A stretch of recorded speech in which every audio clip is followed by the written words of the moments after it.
kid if I don't get these people are having their children taken and their parents. What about my kids? I take their job. Look at this. Then what happens to my kids? I can't help you. But you can if you could just move out the way. We're not going to. How is this a peaceful protest if there's nothing to do? No, it's not. What you just witnessed is a viral video out of New York that, of course, was brought to us by the lovely Savannah Hernandez. Go subscribe to her YouTube channel, Sav Says. Follow her on X as well. And in this particular video, you have two white people with nothing to do on a weekday morning blocking traffic for people who actually have jobs, have to go to work, actually have to commute in New York City, and laughing at the idea that even them going to work is all that important. How do you all as white people feel about stopping a black woman from going to work? Oh no, not work. I care so much. So you don't care about stopping black people from going to work?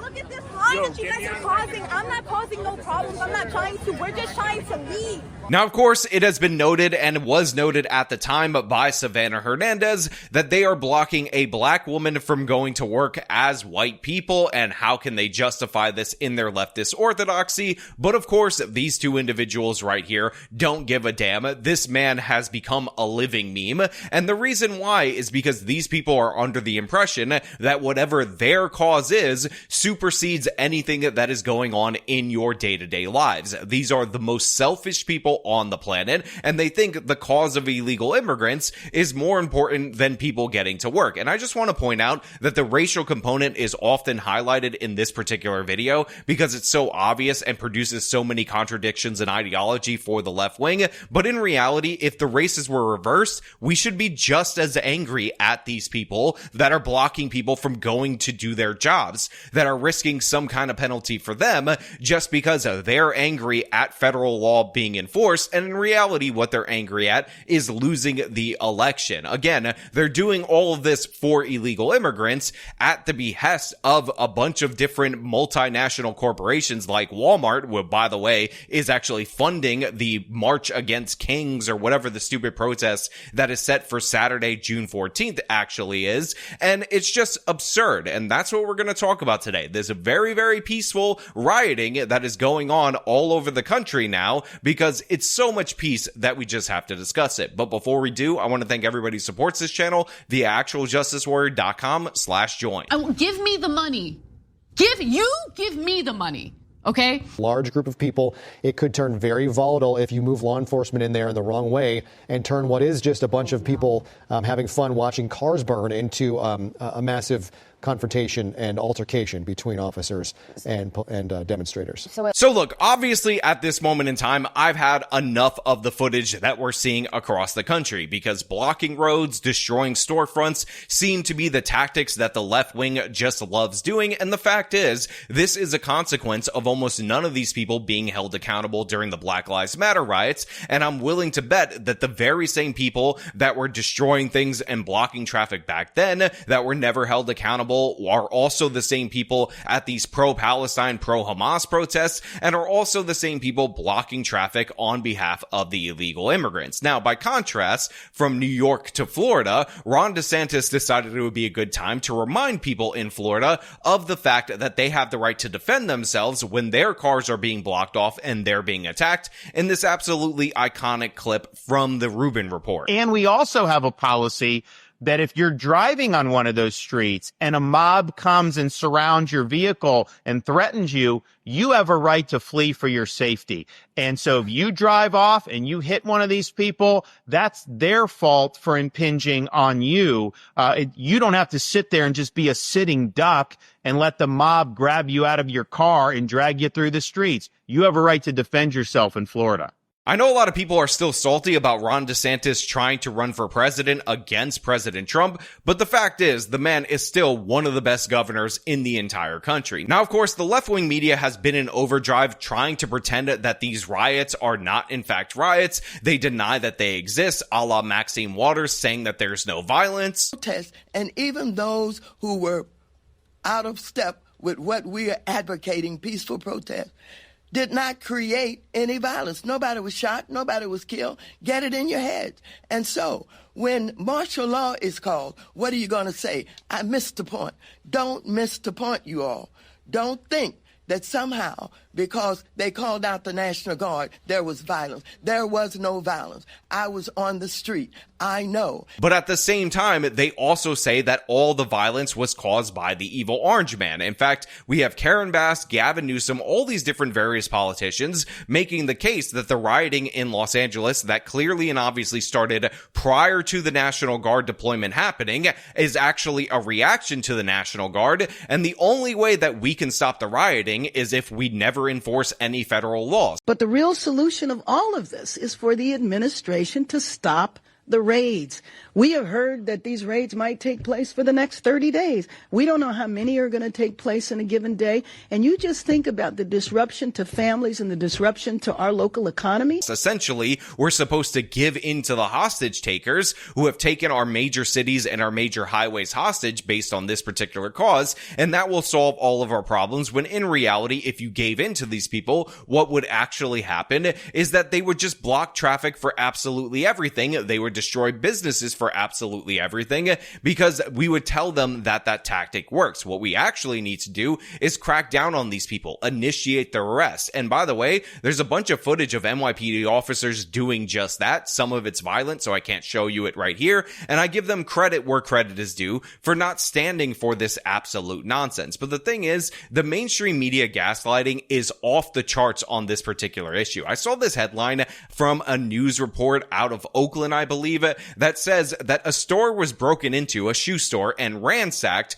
right next to a peaceful ICE demonstration. Again, the peaceful ICE demonstration and the store being ransacked, those are two contradictory things. Either these people are looting and are rioting, or they're not, and I'm so sick of the media playing games around this. I mean, again, one of my favorite talking points to make fun of that has reemerged time and time again throughout these riots is that, hey, these riots are no big deal because the riots are only happening in the place where the riots are happening, and in other places where riots aren't happening, they're not happening over there. And since there are only a few locations where the riots are happening, I don't know why you're saying that, oh, this is dangerous or this is a bad situation. And of course, this was expressed by Philip DeFranco in this infamous clip. Then also with all this, I do want to say, especially regarding the way that Trump is talking about the pictures and the videos, and this is important for every situation, when you see something, do not just assume, okay, well, that is definitely what's going on, and it's what's going on everywhere. Right? I get it when it comes to news and attention. If it bleeds, it leads. Right? It's easy to see some videos or some pictures and go, okay, so it was just widespread lawlessness and chaos. That's all it was. But it is also very important to remember that as far as we can tell, most of the people that were showing up and protesting were doing so peacefully. And away from these few areas of clashes, life was going on as normal for most people in LA. And again, I just want to make it 100% clear to everybody out there, I don't give a damn that the riots aren't quite literally happening in every square inch of the city at all times.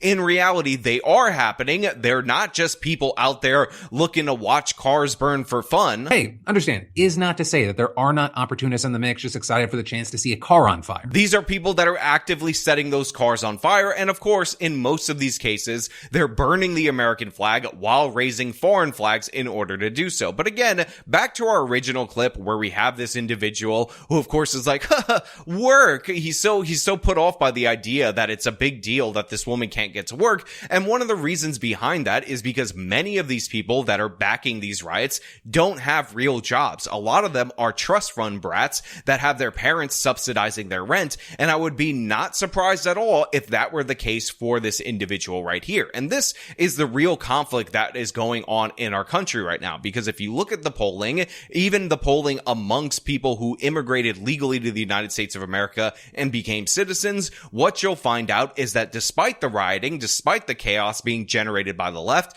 the deportation program is actually popular. In his first term, Trump was way underwater at minus 21 points. But look at this. He's up over 20 points. Now, in the aggregate, he is in positive territory at plus 1 point on his net approval rating. Some other polls even have it a little bit higher than that. There is no issue on which Trump is doing so much better than he was in his first term, more than the issue of immigration. No wonder the Times has written it up the way that he is. Trump is begging for a fight on this because he knows what he's doing so far is working with the American electorate. Where does immigration rank on issues for him? How is he doing compared to others? Yeah, so I think what's so important is it is his top issue so far. And the reason it is his top issue is because take a look at the individual nuggets in here. Why are people approving of Trump on immigration, approve of these different immigration actions, while Trump's administration's program to deport those here illegally. Look at this, 54% approval. How about agents searching your hometown for those that they think are here illegally? Again, positive territory here, above 50% for Donald Trump. So it's not just on the broad issue of immigration where Trump is doing well, it's on the specifics. When you dive into the issues, Trump is above 50% and his actions are above 50%, at least with those most directly connected to what's going on right now out in Los Angeles. Yet the American electorate believe that the Democrats don't have a clue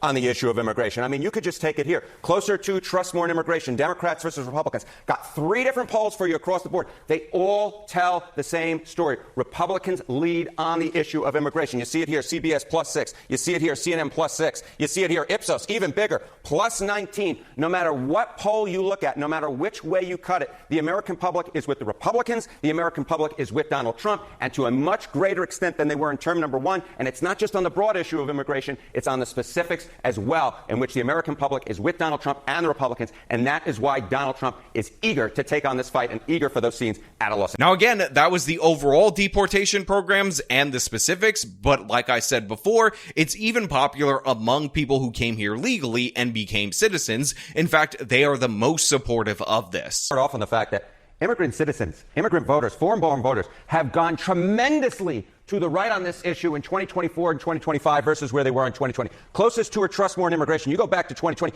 Democrats, get this, held a 32-point lead on this issue. Immigrant voters were in the Democratic camp.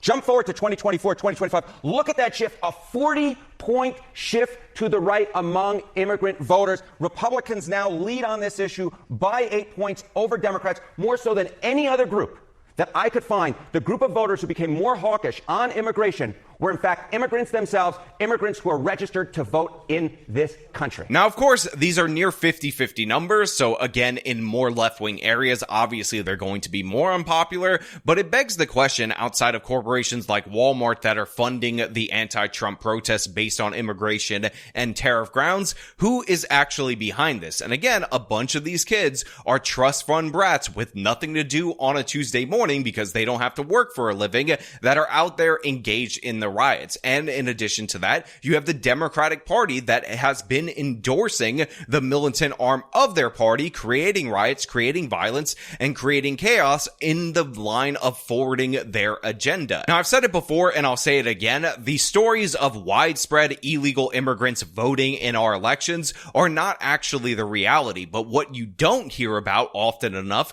is the fact that congressional representation, how we apportion districts, is based on population, not U.S. citizen population. So what these Democratic left-wing cities want to do, because a lot of them are hemorrhaging voters and their states are hemorrhaging population, is actually have these people come in to bolster their population so they could get more congressional seats. And essentially you have an underclass that gives you more representation than you would have in Congress. And these lefty elites get to vote and their votes have more impact. This is one of the things that people have pointed out about Alexandria Ocasio-Cortez's district, that basically nobody votes in the district that is around 700,000 people because she has a huge portion of that population that are immigrants, both legal and illegal immigrants, that are ineligible to vote. This is the game right here, people. They're trying to withhold on this population shift that is happening in this nation, and one of the ways that they do that is by protecting these people with sanctuary city laws, including the criminals, and of course, initiating and looking the other way when these riots occur. And by the way, if you don't buy the narrative of the underclass, I got some clips for you to see, because these Democratic politicians tell you straight up that they want these people here to do crappy jobs that they don't want to do. So I had to go around the country and educate people about what immigrants do for this country, or the fact that we are a country of immigrants. Right. The fact is, ain't none of y'all trying to go and farm right now. Okay, so I'm lying. Raise your hand.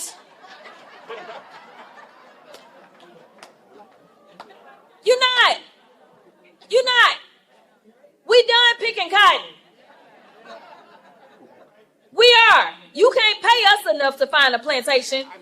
Now, of course, you have Jasmine Crockett right there saying that we're done picking cotton. That's the role for the Hispanics. Again, they're showing so much love for this minority group that they think so lowly of. And in addition to that, we have other Democratic representatives talking about how the role of these illegal migrants is to wipe their behinds. And I'm being absolutely 100% about that. Labor, and of course,